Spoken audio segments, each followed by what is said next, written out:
తిరుమల శ్రీవారి ఆలయంలో జ్యేష్ఠాభిషేకం కన్నుల పండుగగా కొనసాగుతోంది. ఏటా జ్యేష్ఠ మాసంలో జ్యేష్ఠ నక్షత్రానికి ముగిసేట్లు 3 రోజుల పాటు శ్రీవారి జ్యేష్ఠాభిషేకం నిర్వహిస్తారు.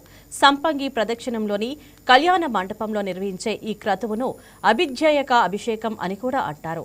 తరతరాలుగా అభిషేకాలతో అత్యంత ప్రాచీనమైన స్వామివారి ఉత్సవమూర్తులు అరిగిపోకుండా పరిరక్షించేందుకు ఈ ఉత్సవాన్ని ఏర్పాటు చేశారు. ఇందులో భాగంగా మొదటి రోజు మలయప్ప స్వామికి ఉన్న బంగారు కవచాన్ని తొలగించి హోమాలు, అభిషేకాలు, పంచామృత స్నపన తిరుమంజనం నిర్వహించారు. తర్వాత శ్రీవారికి వజ్ర కవచాన్ని అలంకరించారు. రెండో రోజు ముత్యాల కవచం సమర్పిస్తారు.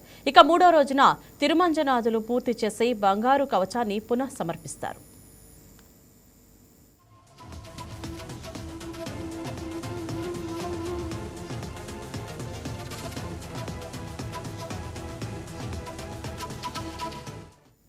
ఈ బంగారు కవచాన్ని మళ్లీ వచ్చే ఏడాది జ్యేష్ఠాభిషేకం సమయంలోనే తీస్తారు. అంతవరకు ఏడాది పొడవునా శ్రీవారి బంగారు కవచంలోనే వివిధ ఉత్సవాల్లో పాల్గొంటారు.